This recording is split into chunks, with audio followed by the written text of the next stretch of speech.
ప్రస్తుతం మనతో పాటు ఉన్నారు ప్రముఖ జ్యోతిష్యులు వేణుస్వామి గారు. ఇప్పుడు వారితో మాట్లాడి మరిన్ని విషయాలు తెలుసుకుందాం. ముఖ్యంగా మనకెన్నో సందేహాలు ఉంటూ ఉంటాయి, వాటి గురించి అడిగి తెలుసుకునే ప్రయత్నం చేద్దాం.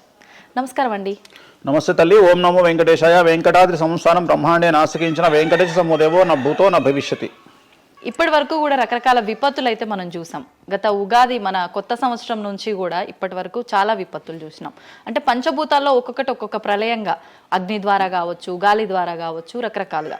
ఇప్పుడు ఈ గ్రహాల మార్పుల వల్ల ఏవో రాబోతున్నాయని, మొన్న రీసెంట్గా బ్రహ్మంగారి ఇల్లు కూలింది అని, అంటే ఎక్కడ ఏ మూలన ఏం జరిగినా కూడా దాన్ని ప్రతి ఒక్కదానికి లింక్ చేసి దానివల్ల ఏదో దుష్ప్రభావాలు రాబోతున్నాయి, దీనివల్ల ఇబ్బందులు పడబోతున్నారని చెప్తున్నారు. మరి ఈ 2026 మనమైతే ఉగాది నుంచి చూసుకుంటాం, కానీ ఆంగ్ల నూతన సంవత్సరం రాబోతోంది. దీని ద్వారా మనకు ఉగాది వరకు ఈ మధ్య కాలంలో ఎలా ఉండబోతోంది, గ్రహాలు రాశుల పరంగా చూసుకుంటే, పంచభూతాల పరంగా చూసుకుంటే, తర్వాత మనకి సంవత్సరం మారిన తర్వాత ఎలా ఉండబోతోంది. సో రాబోతున్నటువంటి సంవత్సరం పేరు కూడా చాలా చాలా చాలా కాంట్రవర్షియల్ నేమ్, పరాభవనామ సంవత్సరము. పరాభవము అంటే ఓటమి, అవమానంతో కూడిన ఓటమి అని అర్థం. పరాభవము దుర్యోధనుడికి మయసభలో జరిగినది పరాభవము. సో అలాంటి పరాభవము ఎవరికి జరుగుతుంది అంటే, ఎవరి జాతకంలోనైతే ఏలినాటి శని ఉందో, 6వ స్థానంలో శని ఉన్నాడో, 8వ స్థానంలో శని ఉన్నాడో, 12వ స్థానంలో గురువు ఉన్నాడో, వాళ్లకు ఈ సంవత్సరం సంచలనాలు ఉండబోతా ఉన్నాయి. అది మేషరాశి కావచ్చు, మీనరాశి కావచ్చు, సింహరాశి కావచ్చు. సో ఇలాంటి వారికి ఈ సంవత్సరం పెను సంచలనాలు ఉండేటువంటి అవకాశాలు ప్రస్ఫుటంగా కనిపిస్తూ ఉన్నాయి. సో ఇది ఓవరాల్గా సంవత్సర ఫలితము. ఇక 12 రాశులకు సంబంధించి ముందుగా మేషరాశి కనుక తీసుకున్నట్లయితే, మేషరాశికి ఈ సంవత్సరము ఏలినాటి శని నడుస్తూ ఉంది. సో ఏలినాటి శని ఒక పక్క గురువు బాగాలేడు, ఒక పక్క రాహు బాగాలేడు, ఒక పక్క కేతు బాగాలేడు. సో ఇలాంటి సందర్భంలో పెను సంచలనాలకు కారణభూతమయ్యేటువంటి అవకాశం ఉంది. సో విద్యార్థులకు ఉత్తీర్ణత శాతం తగ్గుతుంది, కోరుకున్న ప్లేస్మెంట్స్ రావు, వీసా రిజెక్ట్ అయ్యే అవకాశం ఉంది. ఉద్యోగస్తులకు పై అధికారుల వల్ల సమస్యలు ఉంటాయి, ప్రమోషన్లు ఆగిపోతాయి. సో బదిలీలు చాలా దూరంగా బదిలీలు అయ్యే అవకాశం కనిపిస్తూ ఉంది. రాజకీయ నాయకులకు ఫెయిల్యూర్స్ కనిపిస్తూ ఉన్నాయి, ఉన్న పదవులు కోల్పోయే అవకాశం కనిపిస్తుంది, ఎన్నికలలో ఓటమి కనిపిస్తూ ఉంది. రైతులకు మొదటి పంట కంటే రెండవ పంట బాగుండే అవకాశం ఉంది. కళాకారులకు, క్రీడాకారులకు అవకాశాలు తగ్గిపోయి ఆదాయం తగ్గిపోయే అవకాశం ఉంది. స్త్రీలకు సంబంధించి భర్తల మధ్యన గొడవలు అయ్యే అవకాశం ఉంది. అలాగే వ్యాపారస్తులకు, బ్యూరోక్రాట్లకు ఈ సంవత్సరం ఏసీబీ, సిబిఐ, సిఐడి లాంటి కేసులు లేదా ఈడీ కేసులు కనిపిస్తూ ఉన్నాయి. ఈ సంవత్సరం ఓవరాల్గా మేషరాశి వాళ్ళని తీసుకుంటే న్యాయపరమైన ఇబ్బందులు, ఆర్థికపరమైన ఇబ్బందులు, ఆరోగ్యపరమైన ఇబ్బందులు, తండ్రికి సంబంధించిన అపమృత్యు గండము, అలాగే న్యాయపరమైన చిక్కులు, వాహన ప్రమాదాలు, భార్యాభర్తల మధ్యన గొడవలు, ఇవన్నీ మేషరాశి వారికి కనిపిస్తూ ఉన్నాయి. మరి ఏం చేసుకోవాలా అంటే, తిరునల్లా శనీశ్వర ఆలయంలో ప్రత్యేకమైన శని పూజ నిర్వహించుకోవడంతో పాటు నలుపు రంగు దుస్తులకు దూరంగా ఉండడము, నలుపు చెప్పులు, నలుపు వాహనాలకు దూరంగా ఉండడము, లెదర్ వస్తువులకు దూరంగా ఉండడము, నలుపు లెదర్ వస్తువులకు దూరంగా ఉండడం వల్ల సమస్యల నుండి గట్టెక్కుతారు. ఏడాదంతా వీటికి దూరంగా ఉండాలి. మరి తర్వాత నెక్స్ట్ వృషభ రాశి. సో వృషభ రాశి వారికి ఈ సంవత్సరం 100కు ఇంచుమించుగా 75% అనుకూలంగా ఉంది. రాహువు, కేతువు, గురువు, శని అనుకూలత కనిపిస్తూ ఉంది. చాలా బాగుండబోతా ఉంది. ఈ సంవత్సరం మే నుండి విపరీతమైన రాజయోగం పట్టబోతా ఉంది. చాలా అనుకూలంగా ఉంది. విద్యార్థులకు ఉత్తీర్ణత శాతం ఉంటుంది. స్త్రీలకు అనుకూలమైన ఫలితాలు ఉంటాయి. స్త్రీలకు మీ ఇంట్లో కమాండింగ్ అంతా మీదే ఉంటుంది. రాజకీయ నాయకులకు ఎన్నికలలో విజయాలు సాధిస్తారు. డబ్బులు ఎక్కువ ఖర్చైనా విజయాలు సాధిస్తారు. అలాగే రైతులకు 2 పంటల దిగుబడి, రాబడి బాగుంటుంది. విద్యార్థులకు కోరుకున్న ప్రదేశాల్లో సీట్లు వస్తాయి. ఉత్తీర్ణత శాతం పెరుగుతుంది. అవివాహితులకు వివాహ యోగ సూచనలు కనిపిస్తున్నాయి. సంతానం లేని వారికి సంతాన యోగం కనిపిస్తూ ఉంది. వ్యాపారస్తులకు, అన్ని రంగాల వ్యాపారస్తులకు అనుకూలమైన ఫలితాలు ఉండబోతా ఉన్నాయి. క్రీడాకారులకు, కళాకారులకు అవకాశాలు, ఆదాయము పెరుగుతాయి. ఓవరాల్గా ఈ సంవత్సరం పూర్తి స్థాయిలో మీకు ఎటువంటి సమస్యలు కనిపించడం లేదు. చాలా బాగుంది కాబట్టి మీకు ఎటువంటి రెమెడీస్ అవసరం లేదు. వీలైతే సోమవారం నాడు శివాలయంలో రుద్రాభిషేకాన్ని నిర్వహించుకోండి. సో నెక్స్ట్ మిథున రాశి. ఈ సంవత్సరం ఏదైనా రాశి 100కు 110% అనుకూలంగా ఉంది అంటే మిథున రాశి. సో గురువు, రాహువు, కేతువు అన్ని గ్రహాలు అనుకూలంగా ఉన్నాయి. పట్టిందల్లా బంగారంగా ఉంటుంది. గురువు అతిచారం వల్ల మీ జాతకం చాలా బాగుండబోతా ఉంది. గత 10 సంవత్సరాల నుండి మీరు పడుతున్నటువంటి కష్టాలన్నీ తొలగిపోయే అవకాశాలు కనిపిస్తూ ఉన్నాయి. సో కొత్త స్పీడ్తో ముందుకు వెళ్ళండి, కొత్త ఆలోచనలు చేయండి, ఎంత గొప్పగా జీవితంలో ముందుకెళ్లాలో ప్లాన్ చేయండి, చాలా గొప్పగా ఆలోచించండి, చిన్నగా ఆలోచన చేయకండి. గురువు విపరీత రాజయోగాన్ని ఇవ్వబోతా ఉన్నాడు. దైవబలం మీకు అనుకూలంగా ఉంది, గురుబలం మీకు అనుకూలంగా ఉంది, శనిబలం మీకు అనుకూలంగా ఉంది. కాబట్టి కొత్త వ్యాపారాలు ప్రారంభించండి. విపరీతమైనటువంటి చాలా గొప్పగా కలలు కనండి. ఆ కళలను సాకారం చేసుకునే దిశగా ప్రయాణం చేయండి. విద్యార్థులకు అనుకూలంగా ఉంది, ఉద్యోగస్తులకు అనుకూలంగా ఉంది, వ్యాపారస్తులకు అనుకూలంగా ఉంది, రైతులకు 2 పంటలు అనుకూలంగా ఉంది. సో ప్రతి వాళ్ళు చెరువులు, తర్వాత చేపల చెరువులు, రొయ్యల చెరువులు పండించే వాళ్ళకు అనుకూలంగా ఉంది, పౌల్ట్రీ ఫామ్ వాళ్ళకు అనుకూలంగా ఉంది, రాజకీయ రంగం వారికి అనుకూలంగా ప్రజల్లో మంచి మార్పులు కనిపిస్తూ ఉన్నాయి. స్త్రీలకు మీదే కమాండింగ్గా ఉంటుంది, కుటుంబంలో మీరు ఏం చెప్తే అది జరిగేటువంటి అవకాశాలు కనిపిస్తూ ఉన్నాయి. సో మిథున రాశి వారికి పూర్తి స్థాయిలో అనుకూలంగా ఉంది. ఎటువంటి రెమెడీస్, ఎటువంటి పూజలు అవసరం లేదు. అద్భుతం అయితే వీళ్ళది. నెక్స్ట్ కర్కాటక రాశి. సో నెక్స్ట్ కర్కాటక రాశి. సో కర్కాటక రాశి వారికి కూడా ఇంచుమించు 90% అనుకూలంగా ఉంది. కాకపోతే ఇక్కడ ఉన్న సమస్య ఏంటి అంటే మే వరకు 2026 మే వరకు కొద్దిగా వీళ్ళకు గురువు 12వ ఇంట్లో ఉన్నాడు కాబట్టి కాళ్ళు చేతులు విరిగే అవకాశం ఉంది, దెబ్బలు తగిలించుకునే అవకాశం కనిపిస్తూ ఉంది. జాగ్రత్తగా ఉండండి. సాధ్యమైనంత వరకు yellow colour, lemon yellow colour దుస్తులు ధరించే ప్రయత్నం చేయండి. చాలా అనుకూలంగా ఉండబోతూ ఉంది. రాజకీయ రంగంలో ఉండే వాళ్లకు విపరీతమైనటువంటి విజయాలు సిద్ధిస్తాయి. జనాల్లో అనుకూలమైన వాతావరణం ఉంటుంది. వ్యాపారస్తులకు విశేషించి అనుకూలంగా ఉంటుంది. విద్యార్థులకు అనుకూలంగా ఉంటుంది. అలాగే రైతులకు అనుకూలంగా ఉంటుంది. కళాకారులకు, క్రీడాకారులకు మరీ అనుకూలంగా ఉంటుంది. కాకపోతే ఓవరాల్గా కర్కాటక రాశి వారికి ఈ సంవత్సరం కొద్దిగా శత్రువుల యొక్క బెడద ఒక 10% కనిపిస్తూ ఉంది. కానీ శత్రువులను పట్టించుకోకండి. శని బలం వల్ల వాళ్ళు ఎంత ప్రయత్నాలు చేసినా, రాహు బలం వల్ల వాళ్ళు ఎంత ప్రయత్నాలు చేసినా మిమ్మల్ని ఎవరు ఏమీ చేయలేరు. సో మీరు చేయాల్సింది ప్రతి గురువారం నాడు లెమన్ ఎల్లో దుస్తులు ధరించే ప్రయత్నం చేయండి. అలాగే శ్రీకాళహస్తిలో గురు దక్షిణామూర్తి వద్ద గురువారం నాడు గురుహోరలో గురువుకు అంటే దక్షిణామూర్తికి అష్టోత్తర పూజ చేయించుకోండి. అలాగే పసుపు రంగు పువ్వు ఏదైనా ఉంటే అక్కడ నుండి తెచ్చుకొని ఇంట్లో పెట్టుకోండి. మీకు అనుకూలమైన ఫలితాలు ఉంటాయి. అంటే శని వీళ్ళకి ఫేవర్గా ఉన్నాడు అంటే శని వీళ్ళకి చాలా ఫేవర్గా ఉన్నాడు, రాహు ఫేవర్గా ఉన్నాడు, కేతు ఫేవర్గా ఉన్నాడు, మే నుండి గురువు కూడా ఫేవర్గా ఉంటాడు. అది ఉన్న చిన్న చిన్న ఇబ్బందులకు కూడా ఏమైనా దానాలు అలాంటివి అదే మనం చెప్పినందుకు గురువు లెమన్ ఎల్లో కలర్ గురువుకు దక్షిణామూర్తి సరిపోతుంది. ఇంకా అవసరం లేదు, దానాలు అవసరం లేదు. మరి తదుపరి రాశి. సో నెక్స్ట్ సింహరాశి. సింహరాశికి ఈ సంవత్సరం అష్టమ శని నడుస్తూ ఉంది. గురువు వ్యతిరేకమైన ఫలితాలు, రాహు కేతువు చాలా నెగిటివ్గా ఉన్నారు. సో ఇంచుమించుగా 4 గ్రహాలు వ్యతిరేకమైన దిశలో ఉన్నాయి. అష్టమ శని అంటే తల్లికి ఆరోగ్యపరమైన ఇబ్బందులు ఉంటాయి, మానసికమైన ఇబ్బందులు ఉంటాయి, శారీరకమైనటువంటి అనారోగ్య సమస్యలు ఉంటాయి, అలాగే ఆర్థికపరమైన ఇబ్బందులు, న్యాయపరమైన చికాకులు ఉంటాయి. జాగ్రత్తగా ఉండండి. నలుపు రంగు దుస్తులకు దూరంగా ఉండండి. విద్యార్థులకు సమస్యలు, ఉద్యోగస్తులకు సమస్యలు, వ్యాపారస్తులకు సమస్యలు, ఈడీ కేసులు, పోలీస్ కేసులు, బ్యూరోక్రాట్స్కు సిబిఐ కేసులు, రైతులకు పంటల దిగుబడిలో నష్టము, కళాకారులకు, క్రీడాకారులకు వాళ్ళ అవకాశాలను ఇతరులు దక్కించుకునేటువంటి అవకాశం కనిపిస్తూ ఉంది. స్త్రీలకు భార్యాభర్తల మధ్యన గొడవలు.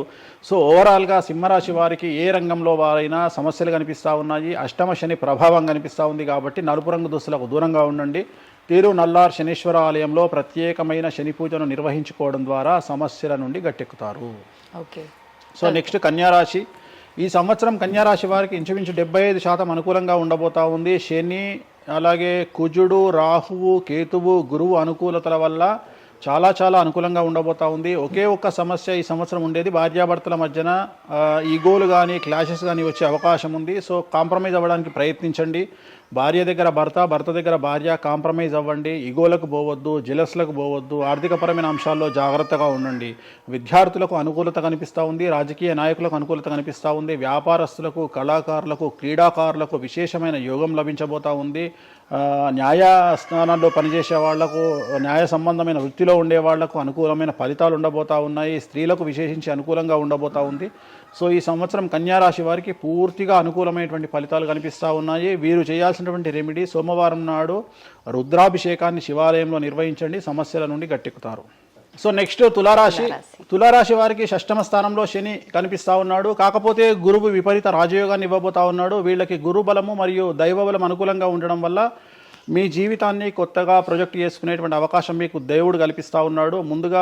ముందుకు వెళ్ళే ప్రయత్నం చేయండి. చాలా కొత్తగా మిమ్మల్ని మీరు ఆవిష్కరించుకునే ప్రయత్నం చేయండి. మిమ్మల్ని మీరు కొత్తగా సమాజానికి చూపించుకోండి. దానివల్ల మీ ఆలోచనలు మార్చుకోండి. చాలా గొప్పగా థింక్ చేయండి. గొప్పగా కలలు కనండి. వాటిని సాకారం చేసుకోండి. గురువు అనుకూలంగా ఉన్నాడు. కాకపోతే కుటుంబంలో పెను సంచలనం జరిగే అవకాశం కనిపిస్తూ ఉంది. 6వ స్థానము భాగ్యానికి మరియు శత్రుత్వానికి కారకుడు కాబట్టి శని వల్ల సంచలనం జరిగే అవకాశం ఉంది. విద్యార్థులు, ఉద్యోగస్తులు, వ్యాపారస్తులు, కళాకారులు, క్రీడాకారులు, రైతులు, అలాగే రాజకీయ నాయకులు ఎవరైనా సరే వాళ్ళ జీవితంలో ఏదో ఒక పెను సంచలనం జరిగే అవకాశం కనిపిస్తూ ఉంది. నలుపు రంగు దుస్తులకు దూరంగా ఉండండి. తిరునల్లార్ శనీశ్వర ఆలయంలో ప్రత్యేకమైన శని పూజ నిర్వహించడం ద్వారా సమస్యల నుండి బయటపడతారు. నెక్స్ట్ వృశ్చిక రాశి వారికి అర్ధాష్టమ శని వెళ్ళిపోయింది. శని గురువులు అనుకూలంగా ఉన్నారు, రాహు కేతువులు అనుకూలంగా ఉన్నారు. కళాకారులు, క్రీడాకారులు, ఉద్యోగస్తులు, విద్యార్థులు, వ్యాపారస్తులు, రైతులు, రాజకీయ నాయకులు, స్త్రీలు, అన్ని రంగాల వారికి పూర్తిగా 100కి 100% అనుకూలంగా ఉన్నటువంటి రాశి వృశ్చిక రాశి. పూర్తి స్థాయిలో విశాఖ 4, అనురాధ 1, 2, 3, 4, జ్యేష్ఠ 1, 2, 3, 4, 9 పాదాల వారికి విశేషించి రాజయోగంగా భావించాల్సి ఉంటుంది. మే వరకు విపరీత రాజయోగం కనిపిస్తూ ఉంది. మే తదుపరి కూడా అనుకూలమైన ఫలితాలను పొందుతారు. కాబట్టి వీరికి ఎటువంటి రెమెడీసు, ఎటువంటి పూజలు అవసరం లేదు. చాలా గొప్పగా కళలు కనండి, మీకున్నటువంటి కళలను సాకారం చేసుకోండి. మీకు ఎటువంటి రెమెడీస్ కూడా అవసరం లేదు. నెక్స్ట్ ధనుసు రాశి వారికి అర్ధాష్టమ శని నడుస్తూ ఉంది. అర్ధాష్టమ శని అనేటువంటిది డబ్బులను అధికంగా ఇచ్చి ఆ డబ్బుల ద్వారా సమస్యలు తెచ్చేటువంటి ఒక పరిస్థితి. అంటే డబ్బులు లేకపోతేనే సమస్యలు అంటారా? డబ్బులు ఉంటే కూడా సమస్యలు. డబ్బులు ఉన్నప్పుడు వాటిని మనం ఖర్చు చేసే విధానంలో సమస్యలు, వాటిని మనం ఎలా సమాజంలో ఖర్చు పెట్టబోతున్నామనే సమస్యలు ఏర్పడేటువంటి అవకాశం ఉంది. కాబట్టి మీరు ఇన్వెస్ట్మెంట్ చేయడంలో కానీ, అప్పులు ఇవ్వడంలో కానీ, ఎవరికైనా అప్పులు ఇవ్వడంలో కానీ, చిట్టీలు వేయడంలో కానీ, సహాయం చేయబోయేటప్పుడు కానీ జాగ్రత్తలు తీసుకోండి. ఎటువంటి పరిస్థితుల్లోనూ డబ్బులు ఎవరికి ఇవ్వవద్దు.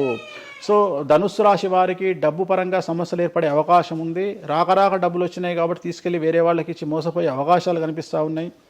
ఈ ఒక్క విషయంలో ధనుసు రాశి వాళ్ళు జాగ్రత్తలు తీసుకుంటే విద్యార్థులకు, ఉద్యోగస్తులకు, కళాకారులకు, క్రీడాకారులకు, రాజకీయ నాయకులకు, స్త్రీలకు, వ్యాపారస్తులకు, రైతులకు, అన్ని రంగాల వారికి ఈ సంవత్సరం అనుకూలంగా ఉంటుంది. ఓన్లీ మీరు చేయాల్సిన రెమెడీ నలుపు రంగు దుస్తులకు దూరంగా ఉండండి. తిరునల్లార్ శనీశ్వర ఆలయంలో ప్రత్యేకమైన శని పూజ నిర్వహించడం ద్వారా సమస్యల నుండి గట్టెక్కుతారు. నెక్స్ట్ మకర రాశి వారికి ఈ సంవత్సరం చాలా అనుకూలంగా ఉంది. ఈ సంవత్సరం అండర్లైన్ చేయాల్సిన విషయం ఏమిటంటే మకర రాశి వారికి భార్యాభర్తల మధ్యన గ్యాప్ ఏర్పడేటువంటి అవకాశం ఉంది. గొడవలు వచ్చే అవకాశం ఉంది. ఈగోస్ వల్ల కానీ వేటి వల్ల అయినా సమస్యలు వచ్చే అవకాశం ఉంది. అది కాకుండా విద్యార్థులకు అనుకూలతలు ఉంటాయి, ఉద్యోగస్తులకు అనుకూలతలు ఉంటాయి, రైతులకు 2 పంటల దిగుబడి రాబడి ఉంటుంది. అలాగే రాజకీయ నాయకులకు సమాజంలో మంచి పేరు ప్రఖ్యాతులతో పాటు పదవులు సిద్ధిస్తాయి. రైతులకు 2 పంటల దిగుబడి రాబడి ఉంటుంది. వ్యాపారస్తులకు రూపాయికి 100 రూపాయల లాభం ఉంటుంది. స్త్రీలకు కోరుకున్నటువంటి ఫలితాలు ఉంటాయి. అన్ని రంగాల వారికి అనుకూలమైన ఫలితాలు మకర రాశి వారికి ఉండబోతా ఉన్నాయి. వీరు సోమవారం నాడు శివాలయంలో రుద్రాభిషేకం నిర్వహించుకున్నట్లయితే సమస్యల నుండి గట్టెక్కుతారు. సో నెక్స్ట్ కుంభరాశి వారికి ఏలినాటి శని చివరి అంకంలో ఉంది. చాలా సమస్యలు కనిపించబోతా ఉన్నాయి. కుటుంబంలో ఎవరిని తీసుకున్నా విద్యార్థులు, ఉద్యోగస్తులు, వ్యాపారస్తులు, కళాకారులు, క్రీడాకారులు, రాజకీయ నాయకులు, స్త్రీలు, ఉద్యోగస్తులు, బ్యూరోక్రాట్లు అందరికీ సమస్యలు ఉన్నాయి. వాహన ప్రమాదాలు, పోలీస్ కేసులు, కోర్టు కేసులు, ఆరోగ్యపరమైన ఇబ్బందులు, మానసికమైన ఇబ్బందులు, స్త్రీలకైతే థైరాయిడ్ సమస్యలు, పీసీఓడి సమస్యలు, గర్భసంచికి సంబంధించిన సమస్యలు, మానసికమైన ఇబ్బందులు బాధించే అవకాశం కనిపిస్తూ ఉంది. జాగ్రత్తగా ఉండండి. నలుపు రంగు దుస్తులకు దూరంగా ఉండండి. శనివార నియమాన్ని పాటించండి. సప్త శనివార వ్రతాన్ని పాటించండి. సప్త శనివార వ్రతం అంటే శనివారం నాడు శ్రీ వెంకటేశ్వర స్వామి వారికి సంబంధించినటువంటి వ్రతము. ఇది పుస్తకం మీకు మార్కెట్లో దొరుకుతుంది. తీసుకొచ్చుకొని 7 వారాల పాటు 7 శనివారాల పాటు చేయండి. సమస్యల నుండి గట్టెక్కుతారు. ఇక చివరిది లాస్ట్ది అనేటువంటిది మీనరాశి వారికి ఈ సంవత్సరం జన్మశని నడుస్తూ ఉంది. జన్మశని చాలా డేంజరస్గా ఉండబోతూ ఉంది. ఏ రంగంలో ఉండే వారికైనా ఈ సంవత్సరం సమస్యలు తప్పవు. ఆర్థికంగా, సామాజికంగా, న్యాయపరంగా, ఆరోగ్యపరంగా, వాహన ప్రమాదాలు అవ్వచ్చు, ఆర్థికపరమైన నష్టాలు అవ్వచ్చు, పోలీస్ కేసులు అవ్వచ్చు, ఇంట్లో తల్లిదండ్రులు ఒకళ్లకు ప్రాణగండాలు అవ్వచ్చు, భార్యాభర్తల మధ్యన గొడవలు అవ్వచ్చు. మరీ ముఖ్యంగా ఈ సంవత్సరం మీనరాశి జాతకులు ఉండేటువంటి ఇళ్లలో మగవాళ్లకు సంపాదన లేకుండా ఖాళీగా ఉండడం వల్ల ఆడవాళ్ళు మాత్రమే సంపాదించి, ఆడవాళ్ల ఉద్యోగంతో డబ్బులు సంపాదించి, ఆడవాళ్ళ అంటే భార్యల మీదనో, ఆడవాళ్ళ కూతుళ్ళ మీదనో, తల్లి మీదనో బ్రతికేటువంటి పరిస్థితి మగవాళ్లకు ఉండే అవకాశం ఉంది. కాబట్టి ఈగోలను చంపుకోండి. సో ఆడవారిని ఆడవారి మీద బ్రతకడానికి సిద్ధపడండి, కష్టపడండి, మానసికంగా సంసిద్ధులుగా ఉండండి. అంటే అలాంటి ఒక కండిషన్ ఈ సంవత్సరం ఉండబోతా ఉంది. ఈ ఒక్క సంవత్సరాన్ని కనుక మీరు దాటగలిగితే మీ జీవితంలో మంచి మంచి మంచి పొజిషన్లకు వెళ్తారు. సో నలుపు రంగు దుస్తులకు దూరంగా ఉండండి, రాత్రిపూట ప్రయాణాలు చేయకండి, వాహన ప్రమాదాలు జరిగే అవకాశం కనిపిస్తూ ఉంది, జన సమూహం ఉన్నటువంటి ప్రాంతాలకు వెళ్ళకండి. సో జాగ్రత్తలు తీసుకోండి, నలుపు రంగు దుస్తులకు దూరంగా ఉండండి. తిరునల్ల శనీశ్వర ఆలయంలో ప్రత్యేకమైన శని పూజ నిర్వహించడం ద్వారా సమస్యల నుండి బయటపడతారు. ఇప్పుడు ఈ రాశి ఫలాల్ని ఈ మధ్యకాలంలో చాలా మంది ఫాలో అవుతున్నారండి. ఇది అక్షరం అంటే పేరులో మొదటి అక్షరాన్ని బట్టి ఫాలో అవ్వాలా, లేదంటే డేట్ ఆఫ్ బర్త్ బట్టి వచ్చే రాశిని ఫాలో ఇది అవ్వాలా? పేరులో దాని సంబంధం లేదు, డేట్ ఆఫ్ బర్త్ ప్రకారం చూసుకోవాలి. రెండోది ఇది గోచారం, గ్రహచారం వేరు, గోచారం వేరు. ఇది జస్ట్ గోచారం ప్రకారం ఎలాగైతే మనము సౌరమానం ప్రకారము మనం చూసుకుంటామో అలా ఇది ఓన్లీ చాంద్రమానం ప్రకారము మీ నక్షత్రం ప్రకారం చూసుకోవాల్సిందే. మళ్ళీ వ్యక్తిగతమైన జాతకం వేరు. అంటే ఒక 3-4 రాశులు మినహాయించి అన్ని రాశుల వారికి కొంచెం ఇబ్బందికర పరిస్థితులే ఉన్నాయి. దానికి మీరు చెప్పిన రెమెడీస్ చేసుకుంటే సరిపోతుంది. అసలు నువ్వు జనవరి 1కు ముందు నా దగ్గరికి ఇంటర్వ్యూకి ఎందుకు వచ్చినావు? ఎందుకు రావు? ఉగాది కదా నువ్వు రావాలి. ఉగాదిది సపరేట్, అప్పుడు కొత్త పంచాంగం దృష్ట్యా ఇది సపరేట్. క్వశ్చన్ లేదు. ఎందుకని? తప్పు. దీనికి ఆన్సర్ చెప్పినాకనే ముందరకు పోవాలి మనం. ఉగాది 2026 మార్చి 19 నాడు శ్రీ పరాభవన సంవత్సరం వస్తుంది. దానికి కదా మనం పంచాంగం తీసుకోవాలి. నేను ఎందుకు ముందుగా వచ్చానంటే నేను దానికి ఆన్సర్ చెప్తా. మీరు ఎట్లాగో బిజీ పూజల్లో, మళ్ళీ నాకు అవకాశం దొరుకుతుందో లేదో తెలియదు. కాదు కాంపిటీషన్ జీవితములో నిన్ను నువ్వు నిలబెట్టుకోవడానికి కొత్తదనాన్ని ఎంచుకొని నిన్ను నమ్ముకున్నటువంటి ఓనర్కు నీ పూర్తి కర్త కర్మ క్రియ నీ రిజల్ట్ను ఇవ్వడానికి నువ్వు చేస్తున్నటువంటి ఒక ప్రయత్నం, నిన్ను నువ్వు జనాల్లో కొత్తగా ప్రొజెక్ట్ చేసుకోవడానికి చేస్తున్నటువంటి ప్రయత్నం. అదే ప్రయత్నం వేణుస్వామి చేసిండు కామాఖ్య విషయంలో. అమ్మా ఇట్లొచ్చారా? అర్థమైందా? కాబట్టి జనాల్లో కొత్తదానంలో కొత్తగా వస్తే నువ్వు గదే యాంకరింగ్ నేర్చుకున్నావు, గాయన గదే అడ్వకేట్ చదువుకుండు, గా టీవీ ఛానల్ గదే చేసింది. మరి గా టీవీ ఛానల్ ఏమో ప్రైమ్ టైమ్ స్లాట్ 2 లక్షలు ఎట్లా పోతుంది? పనికి వాళ్ళ చిన్న ఛానల్ 2000 ఎందుకు పోతుంది అంటే వాళ్ళు కష్టపడడానికి వాళ్ళు చేసిన స్టింగ్ ఆపరేషన్లు కావచ్చు, వాళ్ళు జీవితాన్ని నాశనం చేసిన విధానం కావచ్చు, వాళ్ళకి ఆ పేరు వచ్చింది. సో అట్లనే వేణుస్వామి కష్టపడి ఈ స్థాయికి రావడానికి వేణుస్వామికి అంటూ ఒక బ్రాండ్ ఉన్నది. సో రెండవది, ఇదే సంవత్సరం ఇదే ఛానల్లో 2025 శివ అనే ఒక యాంకర్ కు నేను ఇంటర్వ్యూ ఇచ్చిన. అందులో చాలా విషయాలు చెప్పిన. ఏమేం చెప్పినా, ఈ సంవత్సరము రైలు ప్రమాదాలు ఎక్కువ అని చెప్పిన, విమాన ప్రమాదాలు ఎక్కువ అని చెప్పిన. చెప్పంగా వెనకకెంచి వచ్చి వీరికి పని పాట లేదు, వీడు పొద్దుగాలు లేస్తే ఇటువే మాట్లాడతాడు అని తిట్టిరు నన్ను. మరి అయినప్పుడు ఒక్కడన్నా పెట్టడేంద్రా? పెట్టాలే కదా. ఎందుకు పెట్టారు అంటే చివరికి జ్యోతిష్యం చెప్పుకునే స్వేచ్ఛ కూడా మా బొందకు లేకుండా చేసిరు. జ్యోతిష్యంలో అరే ఇప్పుడు నా సొంత కవిత్వం కాదు, ఎవరిని అడిగినా చెప్తారు. ఈ సంవత్సరం గురువు అధిపతి కమాండర్ కేతువు అన్ని క్లియర్గా ఉన్నాయి. కేతువు అంటే మోక్షకారకుడు, భక్తికారకుడు. ఈ సంవత్సరం 2026లో ఎక్కడైతే జనాలు గుమిగూడు ఉంటారో అక్కడ ప్రాబ్లమ్స్ వస్తాయి. అది రేపు జరగబోయేటువంటి పుష్కరాలు కావచ్చు, రేపు జరగబోయే సమ్మక్క సారక్క పండగ కావచ్చు, లేకపోతే దేవాలయాల్లో ముక్కోటి ఏకాదశి కావచ్చు, ఎక్కడైతే భక్తి భావం ఉంటుందో అక్కడ చాలా పెద్ద పెను ప్రమాదాలు సంచలనాలు జరుగుతాయని శాస్త్రం చెప్తుంది. శాస్త్రం చెప్పినప్పుడు ఆ శాస్త్రాన్ని వేణుస్వామి చెప్తున్నాడు. దీన్ని కూడా తప్పు తీసుకుపోయి వేణుస్వామి ఏలినాడు శని నడుస్తుంది మేషరాశికి, మేషరాశి బాగుండదు అని చెప్పాలి కానీ మేషరాశి సూపర్ స్టార్లు అవుతారని నేనెందుకు చెప్తా అంటే, ఒక చూసిన వేణుస్వామి మన ఒక ఆమె నేను మీనరాశి బాగాలేదంటే మీనరాశికి బాగాలేదని చెప్తున్నా వేణుస్వామి ఎట్టడే ఎప్పుడు వేణుస్వామి అని ఇట్లా ఊతుంది, ఇట్లనే ఊతుంది ఆమె, ఇట్లనే అంటుంది వేణుస్వామి చెప్పిండు అని తిట్టింది. నువ్వు నమ్మవమ్మా, ఆమె అమెరికా నుండి పంచుప్రభాకర్ అని ఒక ఆయన ఉంటాడు, ఆయన తిట్టిండమ్మా ఆ బూతులు భగవంతా నేనైతే తెల్లారి చచ్చిపోతుండే. అంటే వాళ్ళిద్దరికి ఫైటింగ్ జరిగి గదే మీనరాశి అని చెప్తున్నాను నేను. ఆమె మీనరాశి అంట, గదే మీనరాశి అంటున్నాను నేను. అంటే నేను చెప్పేది అదే. నేను చెప్పేది ఫస్ట్ శనీశ్వరుడు కాదు, శనేశ్వరుడు. శనీశ్వరుడు అని ఎందుకు వచ్చింది అంటే, ఒకరోజు శని శంకరుడు ఇద్దరు కలిసినప్పుడు శంకరుడు శనిని అడుగుతాడు, ఏందా నేను చూస్తే పెద్ద అందరు భయపడుతున్నారు, చాలా పెద్ద పెద్ద వాళ్ళు భయపడుతున్నారు, నువ్వు తోపు తురుమట కదా అంటాడు. అంటే నేను తోపు తురుమా కాదా, రేపు చెప్తా నీ సంగతి అంటాడు. ఎవరు? శని ఈశ్వరుని అంటాడు. అంటే ఏంది అంటే, రేపు నీ టైం వచ్చింది, నీ సంగతి ఏందో చెప్తా అంటాడు. అంటే తెల్లవారి పొద్దున సూర్యోదయానికి శంకరుడు పోయి ఒక చెట్టు తొర్రలో దాచుకొని సాయంత్రం సూర్యాస్తమయం వరకు చెట్టు తొర్రలోనే ఉంటాడు. ఉండి బయటకు వస్తాడు.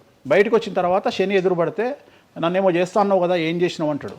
అంటే నువ్వు లయకారకుడివి, ప్రపంచాన్ని శాసిస్తావు, ముల్లోకాలను శాసిస్తావు, అట్లాంటి నిన్ను తీసుకుపోయి సూర్యోదయం నుండి సూర్యాస్తమయం దానిక చెట్టు త్వరలో దాచిపెట్టిన ఇంతకంటే నేను చేసేదే ఉంది అంటాడు. ఆట మొదలు పెట్టేశాడు అక్కడ ఆల్రెడీ. అప్పటి నుండి ఆయనకు శనీశ్వరుడు అని పేరు వచ్చింది. Okay okay. సో ఇది జరిగింది శంకరుడికి కూడా జరిగింది, రాముడికి కూడా జరిగింది. సో ఏలినాటి శని పీరియడ్లో, షష్టమ శని పీరియడ్లో బాధలు పడేటువంటి పరిస్థితి ప్రతి ఒక్కళ్ళకు ఉంటుంది. రెండవసారి ఏలినాటి శనిలో మరీ దరిద్రంగా ఉంటుంది. కలియుగంలో దాని తీవ్రత చాలా ఎక్కువగా ఉంటుంది. కలియుగంలో ఫిజికల్ కంటే మానసికమైన దెబ్బలు చాలా ఎక్కువగా ఉంటాయి. జనాలు కొట్టే దెబ్బలు చాలా ఎక్కువగా ఉంటాయి. నరఘోష వల్ల తినే దెబ్బలు చాలా ఎక్కువగా ఉంటాయి. కలియుగ దైవమైనటువంటి వెంకటేశ్వర స్వామి వారికే ఎన్నో రకాల పూజలు చేసి దిష్టి తీయడానికి ప్రయత్నం చేస్తున్న సందర్భంలో ఆఫ్టర్ ఆల్ మానవుల మనమెంత. సో మన మీద ఎన్నో రకాల దుష్ప్రయోగాలు ఉంటాయి, ఎన్నో రకాల నరఘోషలు ఉంటాయి. సో ఇవన్నీ జనాలకు తెలియజేయాల్సిన బాధ్యత ఒరిజినల్ పండితుడిగా, ఒరిజినల్ జ్యోతిష్కుడిగా నా మీద ఉంది. సో సొంత కవిత్వము జనాలకు పాజిటివ్గా చెప్పడానికి నేనేమి ఏమో అంటారు కదా, వ్యక్తిగత ఏదో అంటారు వాళ్ళను, వ్యక్తిగతంగా కౌన్సిలింగ్ ఇచ్చేటువంటి వాడిని కాదు నేను. సో నేను శాస్త్రం ఏం చెప్పిందో నేను దాన్ని మాత్రమే జనాలకు చెప్పడానికి నేను ఇక్కడ ఉన్నా. అంతేగాని క్యాన్సర్ వచ్చిన పట్టుకొని నీకు ఏం లేదు అని చెప్పి వాడిని ఇంటికి పంపించి 2 రోజుల తర్వాత సచ్చేటట్టు చేసేటువంటి నీచుడిని నేను కాదు. క్యాన్సర్ వస్తే క్యాన్సర్ వచ్చింది, ధైర్యంగా బతుకు, ఇంకా బతుకు, నీ కోరికలు తీర్చుకో, అన్ని కోరికలు తీసుకొని సావు అని చెప్తా. రెండవది, అన్ని తిని 60 ఏళ్ళు పోతే ఏం తినకుండా 80 ఏళ్ళు బతికితే లాభం లేదు. సో కలియుగంలో ఇవన్నీ సమస్యలు చాలా తీవ్రంగా ఉంటాయి. భార్యాభర్త కారులో పోతే పక్కింటోడు ఏడిస్తొస్తాడు, మంచి కారు కొనుక్కుంటే ఏడిస్తొస్తాడు, ఒక పిల్లగాడు మంచి ఉత్తీర్ణత శాతంలో పాస్ అయితే ఏడిస్తొస్తారు, మంచి ఉద్యోగం వస్తే ఏడిస్తొస్తారు, ఒక పొలిటికల్ బాగుంటే తెస్తాడు, ఒక యాంకర్కు డబ్బులు వస్తే తెస్తాడు. సో ప్రతి దగ్గర ఏడుపు ఏడుపు ఏడుపు, జలసు అనేటువంటిది రాజ్యమేలుతున్నటువంటి సందర్భంలో తెలుగు రాష్ట్రాలలో అది పీక్ స్థాయిలో ఉండే